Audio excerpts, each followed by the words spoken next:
નમસ્કાર, આપ જોઈ રહ્યા છો મંતવ્ય ન્યૂઝ મેટ્રો એન્ટરટેન સાથે હું છું રોનક મોટવાડિયા। સમાચારની શરૂઆત કરીએ તો મહત્વના સમાચાર ગાંધીનગર ખાતેથી મળ્યા। ગાંધીનગરના માણસાના 4 લોકોનું ઈરાનમાં અપહરણ થયાનો મામલો સામે આવ્યો। બાપુપુરો બદલપુર ગામના 4 લોકોના અપહરણનો આરોપ લાગ્યો છે। અપહરણ બાદ 2 કરોડની ખંડણી પણ માંગવામાં આવી છે। કાકની આ ખંડણી મંગાયા હોવાનો આરોપ સામે આવ્યો। ત્યારે તહેરાનમાં 2 ગામના 4 લોકોનું અપહરણ થતા હવે જે આરોપ છે તે લગાવવામાં આવ્યો છે। માણસાના ધારાસભ્ય જે.એસ. પટેલની કેન્દ્ર સરકારની રજૂઆત પણ સામે આવી છે। આ તમામ લોકોની મદદ થાય તે માટે રજૂઆત કરવામાં આવી છે। ત્યારે માણસાના 4 લોકોનું ઈરાનમાં અપહરણ થયા હોવાનો આ મામલો પ્રકાશમાં આવ્યો, જેમાં માર મરાયા હોવાનો પણ આક્ષેપ લાગ્યો છે। ત્યારે બાપુપુરા બાદલપુરા ગામના 4 લોકોનું અપહરણ કરવામાં આવ્યું છે। બાપુપુરા ગામનો સરપંચ છું। મારું નામ પ્રકાશકુમાર કાંતિલાલ ચૌધરી છે અને અમારા ગામના 3 વ્યક્તિઓ, એક બહેન અને 2 ભાઈઓ ઓસ્ટ્રેલિયા જવા માટે નીકળેલા। તો અમદાવાદથી દિલ્હી ગયેલા, દિલ્હીથી બેંગકોક ને બેંગકોકથી દુબઈ ગયેલા અને દુબઈથી તહેરીન ગયા હતા અને તહેરીનના અંદર એ લોકોનું અપહરણ થયું છે અને ત્યાં એ લોકોના માટે કંઈક ખંડણી માગવાની વાત છે અને એવા સમાચાર અમને કાલ સાંજે મળ્યા હતા। તો અમે અમારા ધારાસભ્યશ્રીને રજૂઆત કરી તો ધારાસભ્યશ્રીએ યશસ્વી ગૃહમંત્રી અમિતભાઈ શાહ સાહેબને વાત કરી, આપણા ડેપ્યુટી સીએમ ગુજરાત રાજ્યના હર્ષ સંઘવી સાહેબને વાત કરી અને એ લોકોએ ત્યાંથી કોન્સ્યુલેટ દ્વારા અમારે સંપર્ક કર્યો અને એમને જે કાગળિયાની જરૂર હતી ડોક્યુમેન્ટની, એ ડોક્યુમેન્ટ અમે પ્રોવાઈડ કરાયેલા અને સરકાર કોશિશ કરી રહી છે કે બાળકો સહી સલામત ઇન્ડિયા ગુજરાત આવી જાય એ માટે। તો આ તરફ સુરત જિલ્લામાં ધોધમાર કમોસમી વરસાદની શરૂઆત થઈ છે। ખેડૂતોના મહેનત પર માર જોવા મળ્યો છે। ખેડૂતોની મહેનત હવે પાણીમાં જતી જોવા મળી છે। ત્યારે સુરત જિલ્લામાં ધોધમાર કમોસમી વરસાદની શરૂઆત થઈ ગઈ છે। આ સાથે જ હવામાન વિભાગની આગાહી મુજબ સુરત જિલ્લામાં વરસાદી માહોલ જામ્યો છે। અચાનક ધોધમાર વરસાદને પગલે સ્થાનિકોમાં મુશ્કેલી જોવા મળી છે। ત્યારે પલસાણા, બારડોલી અને કામરેજ તાલુકામાં વરસાદ વરસ્યો છે। કડોદરા, બલેશ્વર, ચલથાણા, કરણ સહિતના વિસ્તારોમાં વરસાદનું આગમન થતા ખેડૂતો મુશ્કેલીમાં મુકાયા છે। છઠ પૂજાનો તહેવારના દિવસે જ વરસાદ પડતા હવે મજા બગડી છે। કમોસમી વરસાદને લઈ ધરતીપુત્રોમાં ચિંતાનું મોજું ફરી વળ્યું છે। અચાનક ધોધમાર વરસાદને પગલે સ્થાનિકો સહિત ખેડૂતોની મુશ્કેલીમાં વધારો થતો જોવા મળ્યો છે। આ સાથે જ આ વરસાદ હવે ખેડૂતો માટે આફતનો વરસાદ બની ગયો છે, કારણ કે ખેતી પાક તૈયાર છે ને તેના પર વરસાદ પડતા તમામ પાક નિષ્ફળ જઈ રહ્યા છે। તમામ પાકને મોટું નુકસાન થતું જોવા મળ્યું છે। હવામાન વિભાગની આગાહીને પગલે હવે આ વરસાદનું આગમન થતા ખેડૂતો ચિંતામાં મુકાઈ ગયા છે।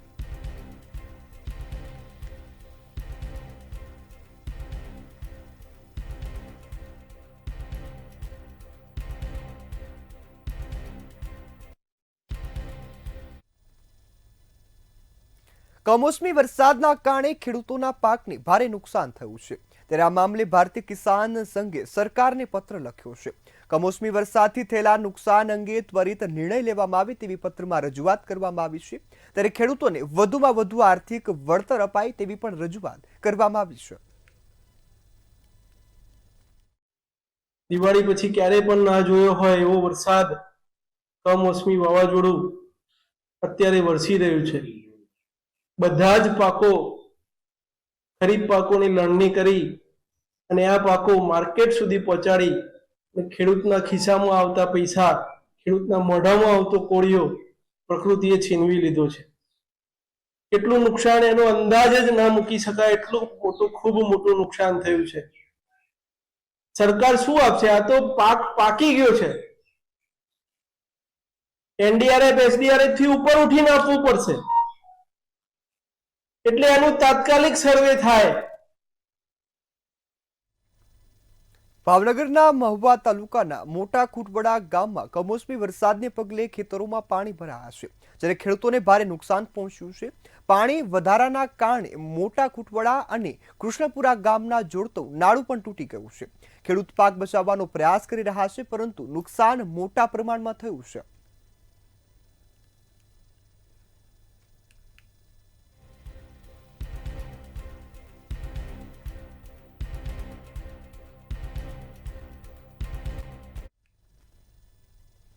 જૂનાગઢના માંગરોળ પંથકમાં કમોસમી વરસાદના કારણે ખેડૂતોના મગફળીના પાકને ભારે નુકસાન થયું છે। પાકના પાથરા પાણીમાં પલળી જતા જે પાક છે તે કાળો પડી ગયો છે અને હવે આ મગફળીનો મોટા ભાગનો પાક બગડીને જે ભાવ પણ ના આવે તેવો બની ગયો છે. ખેડૂતો મોંઘા ભાવના બિયારણ, ખાતર, દવા અને મજૂરી સાથે મહેનત કરીને આ પાક ઉછેર્યા હતા, પરંતુ ત્યારે કમોસમી વરસાદથી ખેડૂતોની મહેનત પર પાણી ફરી વળ્યું છે. હાલમાં માંડકેતરા ગામના ખેડૂતોએ સરકાર પાસે તાત્કાલિક સહાયની માંગ કરી છે. ત્યારે માંગરોળના ધારાસભ્ય ભગવાનજી કરગઠિયાએ પણ રાજ્ય સરકારને પત્ર લખ્યો છે અને ખેડૂતોને નુકસાનીનું વળતર ચૂકવવામાં આવે તેવી પણ માંગ કરી છે.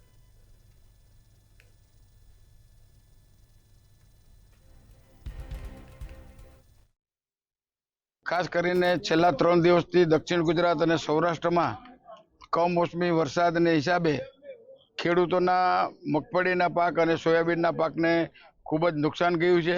સાથે સાથે જે ખેડૂતોના મગફળી જે ખેતરમાં ઉપાડેલી હતી એને હિસાબે વરસાદને હિસાબે ઘાસચારાને પણ ખૂબ જ નુકસાન થયું છે અને સરકાર મુખ્યમંત્રીને મેં પત્ર લખ્યો છે અને 1-2 દિવસમાં રૂબરૂ મળીને મુખ્યમંત્રી છે અને કૃષિ મંત્રી છે એને રજૂઆત કરવાનો છું. હું માંગરોળ તાલુકાના માંડકેતરા ગામનો રહેવાસી છું. મારા ખેતરમાં 20 વીઘાની મગફળી કમ્પ્લીટ પલળી ગઈ છે અને અમારા ગામમાં પણ બધાયના ખેતરમાં આવી રીતના જ પાથરા પડ્યા છે અને પારાવાર નુકસાન થયું છે. પશુનો ચારો બગડી ગયો છે. ત્યારે અમારા ગામમાં જે મગફળીનો પાક છે એ કાપણીની અવસ્થાએ આવી રીતના વરસાદનું નુકસાની માહોલમાં બધા ખેડૂતો સપડાયેલા છે અને ખેડૂતોએ આટલા બિયારણ છે, ખાતર છે, દવાનો ખૂબ જ ખર્ચો કર્યો, બરોબર, તેમ છતાં પણ હાથમાંથી આવેલો કોળિયો છીનવાઈ ગયો છે અને દરેક જગ્યાએ આવી જ હાલત છે. ખેતરમાં આવી રીતના પાથરા પડ્યા છે અને નથી ચારો હાથમાં આવે એમ કે નથી મગફળીમાંથી એક દોડો હાથમાં આવે. ગુજરાત પ્રદેશ કોંગ્રેસ પ્રમુખ અમિત ચાવડાએ ચૂંટણી પંચની SIR જાહેરાત સામે તીવ્ર પ્રતિક્રિયા આપી છે. તેમણે આરોપ લગાવ્યો છે કે ચૂંટણી પંચ રાજકીય એજન્ડા સાથે ભાજપને ફાયદો અને વિપક્ષને નુકસાન પહોંચાડવા માટે કામ કરી રહ્યું છે. બિહારમાં ચોક્કસ વર્ગના મતદારોના નામ મતદાર યાદીમાંથી દૂર કરવામાં આવ્યા છે. ખોટી રીતે એકનું નામ પણ નીકળશે તો કોંગ્રેસ લડશે, તેનો વિરોધ કરશે. ઇલેક્શન કમિશન ઓફ ઇન્ડિયા દ્વારા ગુજરાત સહિત 12 રાજ્યોમાં SIRની જાહેરાત કરવામાં આવી છે. SIR પર પહેલા પણ એની કાર્યવાહી, એની પદ્ધતિ પર ખૂબ મોટા પ્રશ્નો ઊભા થયા છે. બિહારમાં જે રીતે ચોક્કસ વર્ગ, વિસ્તારને પોલિટિકલ પાર્ટીના મતદારોને જાણી જોઈને એનું મતદાર યાદીમાંથી નામ કમી થઈ જાય, એક રાજકીય એજન્ડા સાથે રાજકીય પાર્ટીઓને નુકસાન થાય અને જે ભારતીય જનતા પાર્ટી છે એને ફાયદો કરાવવા માટે ઇલેક્શન કમિશન કામ કરતું હોય એવું સ્પષ્ટ લોકોના આક્ષેપને પુરાવા મળ્યા છે. રાજ્ય કક્ષાના મંત્રી પ્રફુલ્લ પાનસેરિયાએ નવા વર્ષની કામગીરીના પ્રથમ દિવસે આરોગ્ય અને પરિવાર કલ્યાણ વિભાગની સરપ્રાઇઝ વિઝિટ કરી હતી. મંત્રીએ વિભાગના અધિકારીઓ અને કર્મચારીઓને માનવતા અને આધ્યાત્મિકતા સાથે લોકોની સેવા કરવાનું માર્ગદર્શન આપ્યું છે. મંત્રીએ તમામ શાખાઓની મુલાકાત લઈ કર્મચારીઓ સાથે સંવાદ કર્યો. મંત્રીએ કહ્યું કે હવે ભેળસેળ કરનારા કર્મચારીઓને કોઈ પણ જે કાર્યવાહીથી બચાવી નહીં શકાય. ત્યારે મેન્ટેનન્સ અને સ્વચ્છતા માટે તમામ આરોગ્ય કેન્દ્રો પર મેગા અભિયાન પણ શરૂ કરવામાં આવશે. આરોગ્ય વિભાગ પૂરા ગુજરાતની અંદર ખૂબ સારી કામગીરી કરી રહ્યા છે. દિવાળીના આ સમયની અંદર પણ દરેક સિવિલ હોસ્પિટલ, PSC અને CSC સેન્ટરની અંદર ગુજરાતની અંદર તમામ અમારા આરોગ્ય વિભાગના પરિવારજન લોકોની સેવા આપી રહ્યા હતા. ક્યાંક ક્ષતિ હશે એ અમે સોલ્યુશન કરવાનો ચોક્કસ પ્રયાસ કરીશું. આજ રોજ મારા ડિપાર્ટમેન્ટના સચિવથી લઈને પ્યુન સુધી તમામ કામગીરી કરી રહ્યા છે. એ આખો મારો પરિવારને રૂબરૂ મળી વિભાગની માહિતી પ્રાપ્ત કરી છે. અમદાવાદની સોલા સિવિલ હોસ્પિટલ ફરી એકવાર વિવાદમાં આવી છે. હોસ્પિટલની મહિલા રેસિડેન્ટ ડોક્ટરનો જે દાદાગીરીભર્યો વિડીયો સોશિયલ મીડિયા પર વાયરલ થયો છે. આશીષ ચાવડા પોતાની દીકરીને જે ઇલાજ માટે ગઈકાલે રાત્રે હોસ્પિટલમાં લાવ્યા હતા. સારવાર દરમિયાન થર્મોમીટર બાબતે નાની તકલીફને લઈ દર્દીના પિતા અને ડોક્ટર વચ્ચે તર્ક થયો હતો. આ દરમિયાન મહિલા તબીબે આવેશમાં આવીને સારવાર ન કરવાનું કહી સાથે જ ધમકી પણ આપી હતી. ત્યારે દર્દીના પિતાને લાફો માર્યો હોવાનો પણ આક્ષેપ થયો છે. ત્યારે ઘટનાને લઈ સોલા સિવિલ હોસ્પિટલની કામગીરી પર અનેક સવાલ ઉભા થયા છે. મંતવ્ય ન્યૂઝે પીડિયાટ્રિક વોર્ડના HOD ડોક્ટર નેહલ પટેલનો સંપર્ક કર્યો, પરંતુ તેમણે કંઈ પણ બોલવાની ના પાડી હતી. ત્યારે હોસ્પિટલની જે આ ચૂપ્પી છે તે કંઈ ને કંઈ ખોટું થયું છે તેની સાબિતી આપે છે. मोबाइल नीचे करो. क्यों मोबाइल क्यों हम नीचे करें? सिक्योरिटी गार्ड तो कुछ करता ही नहीं है. क्यों क्यों मोबाइल आप चिल्ला, हमने आपसे बोला कि मैं आपके बच्चे का इलाज नहीं करूंगी क्योंकि आप मुझसे बदतमीजी कर रहे हैं. हमने क्या बदतमीजी की है? आप बाहर आ जाओ बात कर लेने का. क्या बदतमीजी की है वो आप बताएंगे मैम? हमने क्या बदतमीजी की मैम आपसे? हेलो, वो मेरे को एक लाफा भी मारा है, वो बोल दे. मेरे को यहाँ पे उसने लाफा भी मारा है. कभी मारा? अभी अभी अभी वो ठीक है. मोबाइल ऐसे मारा ना तो हाँ. इधर मारा मेरे को. सुनो ना, ये डॉक्टर है. અમદાવાદમાં આવેલી સોલા સિવિલ હોસ્પિટલમાં રેસિડેન્ટ મહિલા તબીબ ડૉક્ટર જે છે તેમની મનમાની અને દાદાગીરી સામે આવી છે. ગઈકાલે એક વિડીયો વાયરલ થયો છે જેમાં સોલા સિવિલ હોસ્પિટલના જે ડૉક્ટર છે તેમણે વિડીયોમાં એવું ચોખ્ખું કહેતા નજરે પડી રહ્યા છે કે હું દર્દીનો ઇલાજ નહીં કરું. એક દર્દી જેમાં નાની દીકરી 5 વર્ષની દીકરી છે જેને તાવ આવ્યો હતો અને શ્વાસ લેવામાં તકલીફ પડતી હતી એટલે એના પિતા જે છે તેને સોલા સિવિલ હોસ્પિટલ ખાતે લઈ આવ્યા હતા. ત્યારે આ મહિલા તબીબ જે છે તેણે ગુસ્સે થઈને ઇલાજ કરવાનું ના પાડી દીધું હતું. અત્યારે હાલ આશીષભાઈ આપણી જોડે છે જે દર્દીના પિતા છે. આપણે એમની જોડે વાત કરીશું. આશીષભાઈ, પહેલા તો કયા સંજોગોમાં તમે હોસ્પિટલ આવ્યા અને એક્ઝેક્ટલી શું થયું હતું? એમાં એવું હતું કે મારી દીકરીને 2 દિવસથી તાવ આવતો હતો, તો થોડું કફ જેવું હતું, તો એને શ્વાસમાં થોડી વધારે તકલીફ પડી. તો હું એને ટ્રોમા સેન્ટરની અંદર લઈને આવ્યો. મારા ખ્યાલથી 8:30-9 વાગ્યા હશે. તો ત્યાંથી મને એવું કહેવામાં આવ્યું કે 5મા માળે ઓપીડી બિલ્ડિંગ જે છે ત્યાં લઈ જાઓ, અહીંયા આપણે બાળકોને નથી રાખતા કારણ કે પેશન્ટ બધા બહુ ખરાબ આવે છે, એના લીધે નાના બાળકને ઇન્ફેક્શન લાગે. તો એમને 5મા માળે લઈને ગયો. દીકરીને 10-15 મિનિટ વેઇટ કર્યો તો મેડમ ક્યાંય રાઉન્ડમાં હતા, ડૉક્ટર જે ત્યાં હાજર હતા એ. તો ત્યાં કોઈ સ્ટાફવાળા ભાઈ બેઠા હતા, એમને મેં પૂછ્યું, મેં તો મેડમ છે કે નહીં? તો કે રાઉન્ડમાં ગયા છે. તો પછી એમને મને પૂછ્યું કે શું થાય છે બેબીને? તો મેં તો તાવ ચડે છે અને ઉતરે છે. એટલે એમને પેલું થર્મોમીટર અહીંયા મૂક્યું ટેમ્પરેચર માપવા માટે. પછી મેડમ આવ્યા 5 મિનિટ થયું.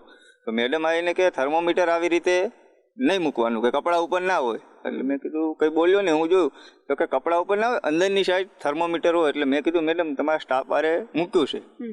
તો મેં તને કીધું ને અંદર મૂકી દે. એટલે મેં તો બેન મારું કામ નથી, એ તમારું કામ છે. તમારા સ્ટાફ વાળે મૂક્યું છે તો પ્રોપર નથી મૂક્યું, તો હું તો અનનોન છું, મને તો ખબર નથી, તો તમે તમારી રીતે મૂકી દો.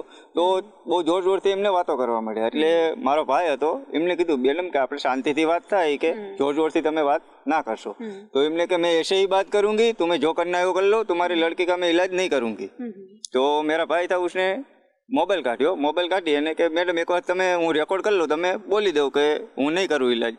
તો એમને ડાયરેક્ટ આમ કહીને આમ લાફો માર્યો. એટલે મોબાઈલ હટી ગયો અને મને અહીંયા કને એમને ઝાપટ મારી દીધી. બરોબર, મેં કીધું હું સીએમઓ પાસે જઈશ. આટલી નાની બાબતમાં એમને લાફો મારવાની કેમ જરૂર પડી? એ સિવાય બીજી કોઈ બોલાચાલી થઈ હતી કે કેમ? ના, એ સિવાય કોઈ બોલાચાલી નથી થઈ. એમાં લાફો મારો અમે જે મોબાઈલ કાઢ્યો ને એના લીધે એમને વધારે ઉશ્કરાઈ ગયા કે મારું રેકોર્ડિંગ કરે છે. બરોબર, એના કારણે વધારે ઉશ્કરાઈને એમને ઝાપટ મારી. એટલે ઝાપટ એકચુઅલી મારા ભાઈ હતો એ હટી ગયો, તો એના હાથ ઉપર આવી અને મને અહીંયા આવ્યા. એટલે એ બાબત ત્યાં પતી. પછી ત્યાંથી અમે નીકળી અને નીચે આવ્યા સીએમઓ રૂમે. તો સીએમઓ સાહેબ હતા, કોઈ રામલખન કરીને કોઈ હતું, એમને અમે કીધું કે સાહેબ આ રીતે છે. તો રામલખન સાહેબે એવું કીધું તમે વિડીયો ડિલીટ કરી દો, તમારી છોકરીનો ઇલાજ કરાવવો છે કે નથી કરાવવો? એ કે મેં તો મારે ઇલાજ નથી કરાવવો. મેં એમને સ્પષ્ટ ત્યાં જ ના પાડી દીધી. મેં તો મારે આની ઉપર તમે કોઈ એક્શન લો. આખો જે મામલો છે તેનો વિડીયો અત્યારે હાલ સોશિયલ મીડિયામાં વાયરલ થયો છે અને આ જે ડૉક્ટર છે તેની ખૂબ જ ટીકા થઈ રહી છે. ત્યારે ક્યાંક ને ક્યાંક આ પ્રકારના જે ડૉક્ટરો હોય છે તેમને સસ્પેન્ડ કરી દેવાની માંગ પણ ઉઠી રહી છે. કેમેરા પર્સન કેતન શ્રીમાળી સાથે અનિતા પરમાર, મંતવ્ય ન્યૂઝ, અમદાવાદ. અમદાવાદ સાયબર ક્રાઇમની ટીમે મોટી સફળતા મેળવી છે. સરકારી નોકરી આપવાના બહાને છેતરપિંડી કરનાર આંતરરાષ્ટ્રીય રેકેટનો પર્દાફાશ કર્યો છે. અમદાવાદ સાયબર ક્રાઇમની ટીમે મુખ્ય આરોપીની ધરપકડ કરી છે. આરોપી અલગ અલગ રાજ્યોમાંથી લોકોને કરોડો રૂપિયાની છેતરપિંડી આચરી હોવાનું પણ સામે આવ્યું છે.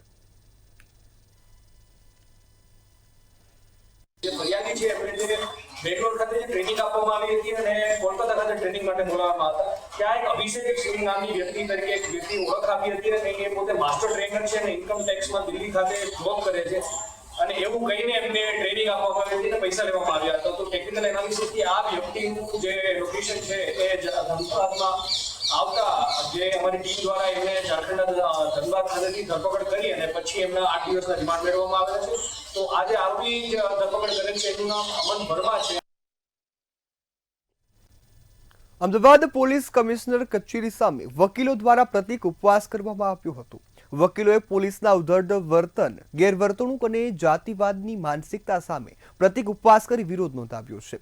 આ શાંતિપૂર્ણ પ્રતિક ઉપવાસ દરમિયાન પોલીસે જે ઉપવાસ કરનારા વકીલો હતા તેમની અટકાયત કરી છે. આ સાથે જ ઉપવાસનો હેતુ પોલીસને તેમના કર્તવ્યોનું યોગ્ય પાલન કરાવવાના સાથે જ નિર્દેશ નાગરિકો વકીલો સાથે ઉદ્ધત વર્તન થતું હોય તે બંધ કરાવવા માટેનો હતો.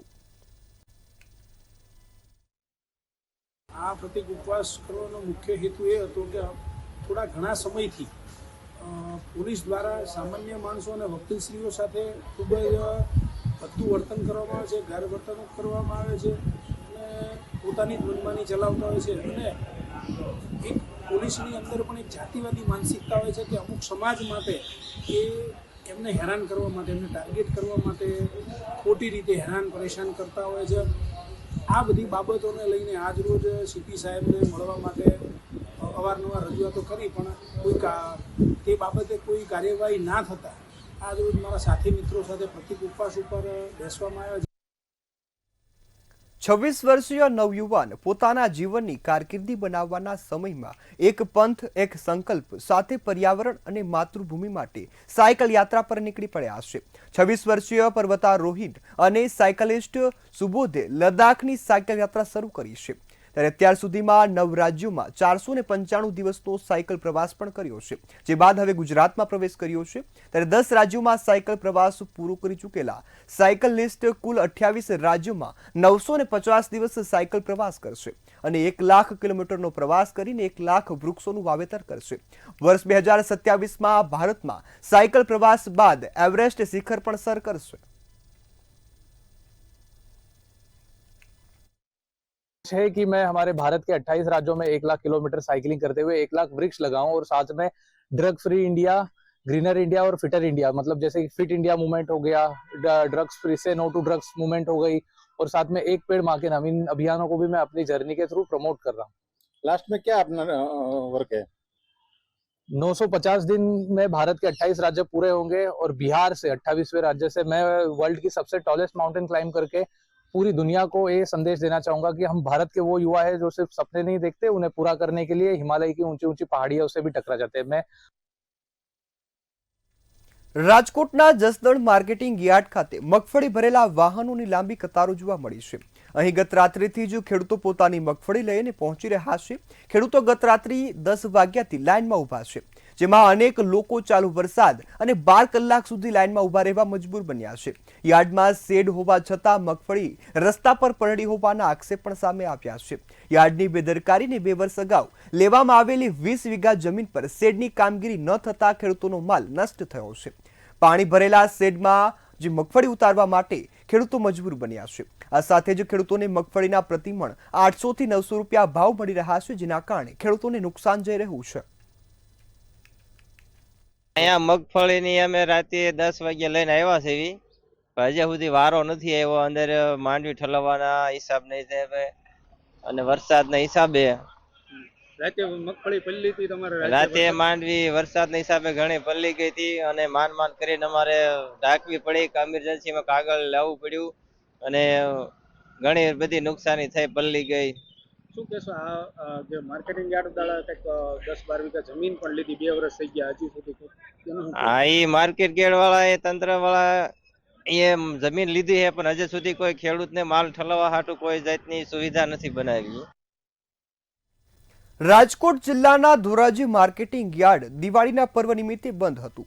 લાભ પાંચમનું મુહૂર્ત સાચવવા માટે ધોરાજી માર્કેટિંગ યાર્ડ ધમધમતું થયું છે અને તમામ પ્રકારના વ્યવહારો ફરીથી શરૂ કરવામાં આવ્યા છે. ધોરાજી તાલુકાના ખેડૂતોએ પોતાની જણસી, કપાસ, મગફળી લઈ અને ધોરાજી માર્કેટિંગ યાર્ડ ખાતે આવી પહોંચ્યા છે. પણ ધોરાજી માર્કેટિંગ યાર્ડમાં લાભ પાંચમના મુહૂર્તમાં યોગ્ય પોષણક્ષમ ભાવ ન મળતા ખેડૂતોમાં નારાજગી અને નિરાશા જોવા મળી છે. તેમજ યોગ્ય જણસીના ભાવ મળે તેવી પણ માંગ કરવામાં આવી છે. આજ રોજ હું માર્કેટિંગ યાર્ડમાં મારો કપાસ લઈને વેચવા આવ્યો છું. આજે લાભ પાંચમના દિવસે હરાજી શરૂ થઈ છે. કપાસના ભાવ 1200 થી 1400, 1450 સુધી વેચાય છે. ખરેખર કપાસના ભાવ 1700 રૂપિયા હોવા જોઈએ અને સરકારે આમાં પૂરતું ખેડૂતો પ્રત્યે થોડુંક, એક તો વરસાદનો માર અને ખેડૂતો પર પૂરતું ધ્યાન આપવું જોઈએ. આજથી માર્કેટિંગ યાર્ડ પાઇચમને ચાલુ થયા છે. મગફળી 800 થી 1000 અને કપા 1200 થી 1400 રૂપિયામાં વેચાય છે.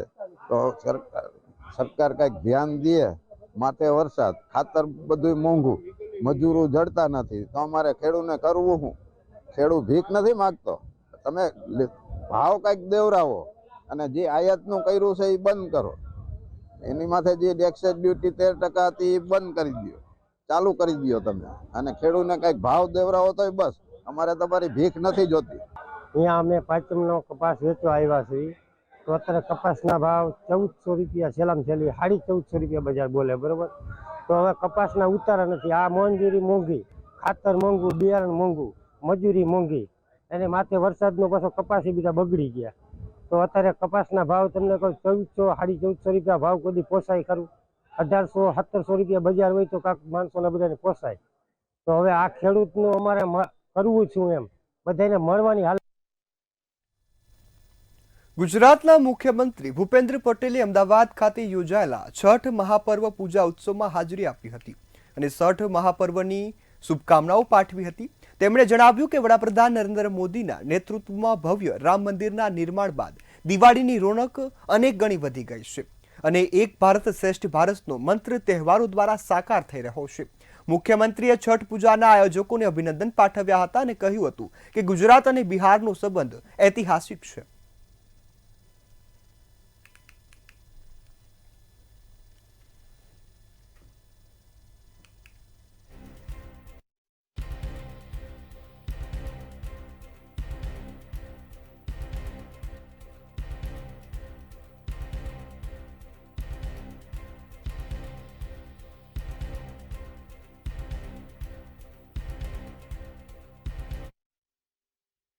पूर्व मंत्री हमारे वडील मुरब्बी आई के जाडेजा और श्री प्रदीप भाई परमार, गुजरात प्रदेश के भाजपा के उपाध्यक्ष श्री गोवर्धन भाई जड़पिया, अहमदाबाद महानगर पालिका के डेप्यूटी मेयर श्री जतिन भाई पटेल, स्टैंडिंग समिति के डॉक्टर महादेव झा, सभी को नए साल का राम राम, नूतन वर्षाभिनंदन। हाल ही में हमने आनंद उत्सव से दीपोत्सव का त्योहार मनाया है। विश्व नेता और यशस्वी प्रधानमंत्री श्री आदरणीय नरेंद्र भाई मोदी जी के नेतृत्व में देश में भव्य दिव्य राम मंदिर निर्माण के बाद दीपावली का आनंद और रौनक और बढ़ गया है। श्री मोदी जी ने एक भारत श्रेष्ठ भारत का मंत्र हमें दिया है। हमारे त्योहार भी इसी एक भारत श्रेष्ठ भारत के मंत्र को साकार करते हैं। छठ महापर्व आयोजन समिति को मैं गुजरात में इस छठ पूजा के आयोजन के लिए अभिनंदन देता हूं। हमारे વડોદરાના સાવલી પંથકમાં અનેક જગ્યાએ નલ સે જલ યોજનાની લાઇનમાં વાલ્વમાં લીકેજ જોવા મળ્યું છે. લીકેજના કારણે રસ્તા પર હજારો લીટર પાણીનો વેડફાટ થતો જોવા મળ્યો છે. લીકેજ વાલ્વનું પાણી રોડ પર પડતા જે નજારો છે તેમાં રોડ પર પણ પાણી જોવા મળ્યું છે. પાણી પુરવઠા વિભાગની ઓફિસથી તદ્દન નજીક સાવલી ગોઠડા રોડ પર વસંતપુરા રોડ પર વાલ્વમાં લીકેજ જોવા મળ્યું છે. માત્ર 100 મીટરના અંતરે જ લીકેજ થતા તંત્ર નિંદ્રાધીન હોય તેવું લાગી રહ્યું છે. નલ સે જલ યોજના અંતર્ગત સાવલીમાં 175 કરોડથી વધુ રકમ ફાળવવામાં આવી છે, ત્યારે ફાળવેલા રકમનો દુર્વ્યય થતો હોય તેવું પણ નજરે જોવું છે. આ સાથે જ સરકારી તિજોરીને મોટું નુકસાન થતું હોય તેવું પણ લોકોમાં રોષ જોવા મળ્યો છે. જે 175 કરોડની માતબર રકમથી નલ સે જલ યોજના જે પાણી પુરવઠા યોજના દ્વારા કરવામાં આવી, હવે નગર ત્યાં જૂથ પાણી ઓફિસની આજુબાજુના વિસ્તારમાં જે સમલાયા છે, અંજેસર છે, કરચિયા છે, ત્યાં પાણી એટલો બધો દુર્વ્યય થાય છે એરવાલ લીકેજને લીધે અને લોકોને પાણી મળતું નથી. એ જ રીતે સાવલી નગરમાં જે નલ સે જલ યોજના કરવામાં આવી, પાણી તો પહેલાં મળતું હતું, એવી જગ્યાએ ફરી લાઈનો નાખવામાં આવી. આ જ રીતે ભ્રષ્ટાચાર કરવામાં આવે છે. રૂપન કોઈ ગામમાં જે પાણીની ટાંકી બનાવવામાં આવી તે ટૂંક જ સમય તૂટી ગઈ. આવી રીતના જો ઠેર ઠેર જૂથ પાણી પુરવઠામાં નલ સે જલ યોજનામાં જે ભ્રષ્ટાચાર કરવામાં આવે છે એની યોગ્ય તપાસ થાય અને સાવલી તાલુકાની જનતાને ન્યાય મળે. સ્ટેચ્યુ ઓફ યુનિટીમાં સરદાર વલ્લભભાઈ પટેલની 150મી જન્મ જયંતિની ભવ્ય ઉજવણી કરાશે. આ ઉપરાંત દિલ્હીમાં યોજાતી પ્રજાસત્તાક દિવસ પરેડની પણ પેટર્ન આ વખતે એકતા નગરમાં જોવા મળશે. સાથે સાંસ્કૃતિક વિરાસતની ઝાંખી પણ કરાવવામાં આવશે જેવા કાર્યક્રમો યોજાશે. કાર્યક્રમને લઈ મુખ્ય સચિવ પંકજ જોશી અને રાજ્ય પોલીસ વડા વિકાસ સહાયે વિસ્તૃત માહિતી આપી છે. આ વર્ષે શ્રી સરદાર વલ્લભભાઈ પટેલ સાહેબના 150મી જન્મ જયંતિ નિમિત્તે પ્રથમ વખત દિલ્હી ખાતે યોજાતી પ્રજાસત્તાક દિવસ પરેડની પેટર્ન પર એકતા નગર ખાતે मूविंग परेड નું આયોજન કરવામાં આવ્યું છે. 31 अक्टूबर के दिन राष्ट्रीय एकता दिवस के अनुसंधान में एकता नगर पे एक भव्य कार्यक्रम का आयोजन किया गया है. राष्ट्रीय एकता परेड हर साल जो होती थी, इस साल इस वर्ष उसको एक अलग रूप दिया गया है. एक बहुत ही बड़े पैमाने पे इसका आयोजन इस साल किया जा रहा है. इस बार हम मूविंग परेड की व्यवस्था राष्ट्रीय एकता दिवस के दिन एकता नगर में हमने किया है. રાજ્યના એકમાત્ર ગિરિમથક સાપુતારા ખાતે દિવાળી વેકેશન ફેસ્ટિવલનો રંગારંગ શુભારંભ થયો છે. આ ફેસ્ટિવલ 27થી 10થી 5 અને 11 સુધી એટલે કે આગામી 10 દિવસ સુધી ચાલશે. સાપુતારામાં આવતા પ્રવાસીઓને મનોરંજન પૂરું પાડવા માટે સાપુતારા નોટિફાઈડ એરિયા દ્વારા ફેસ્ટિવલનું આયોજન કરવામાં આવ્યું છે. મુખ્યમંત્રી ભૂપેન્દ્ર પટેલ અને વડાપ્રધાન મોદીના પ્રવાસન ઉદ્યોગને વેગ આપવાના હેતુથી આ વિવિધ ફેસ્ટિવલ છે તે યોજાતા હોય છે, જેમાં વધુ એક આ ફેસ્ટિવલનો ઉમેરો કરાયો છે.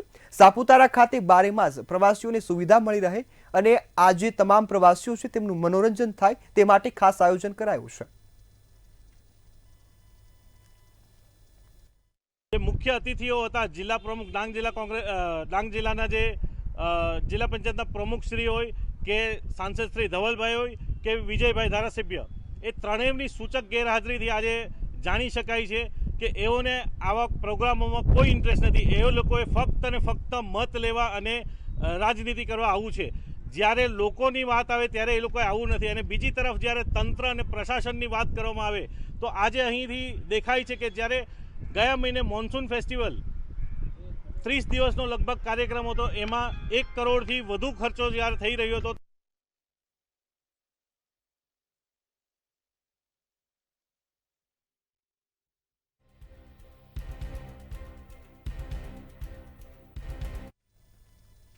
સમાચારમાં આગળ વાત કરીએ તો સુરતમાં બિહારીઓના સૌથી મોટા પર્વ એટલે કે છઠ પૂજાની ભવ્ય ઉજવણી કરવામાં આવી છે. સુરતમાં બિહારીઓના સૌથી મોટા પર્વની ઉજવણી થઈ છે. કેન્દ્રીય જળ શક્તિ મંત્રી CR પાટીલે છઠ મહાપૂજામાં ભાગ લીધો છે. આ સાથે જ નદીઓ અને કૃત્રિમ તળાવમાં કુંડમાં સૂર્યદેવને અર્ધ્ય અર્પણ કરવામાં આવ્યું છે. કાર્યક્રમમાં મંત્રી CR પાટીલે બિહારીઓને ઉત્સાહ પણ વધાર્યો છે અને સાથે સાથે કાર્યક્રમમાં ઉત્સાહપૂર્વક ભાગ લીધો છે. કેન્દ્રીય જળ શક્તિ મંત્રી CR પાટીલે છઠ મહાપૂજામાં ભાગ લીધો છે અને સાથે સાથે છઠ મહાપર્વની ઉજવણીમાં પોતાનો ઉત્સાહ વ્યક્ત કર્યો છે.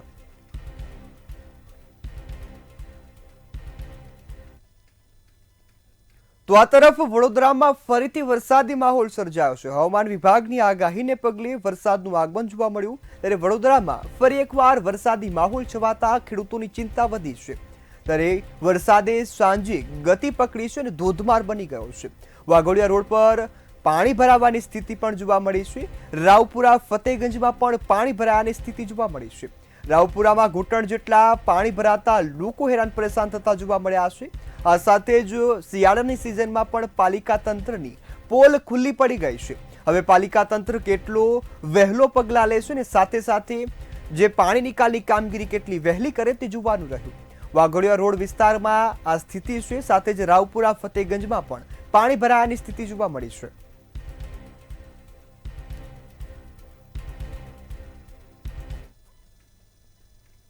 હાલ મેટ્રો ટ્રેનમાં બસ આટલું જ. વધુ સમાચારોની અપડેટ માટે જોતા રહો મંતવ્ય ન્યૂઝ. નમસ્કાર.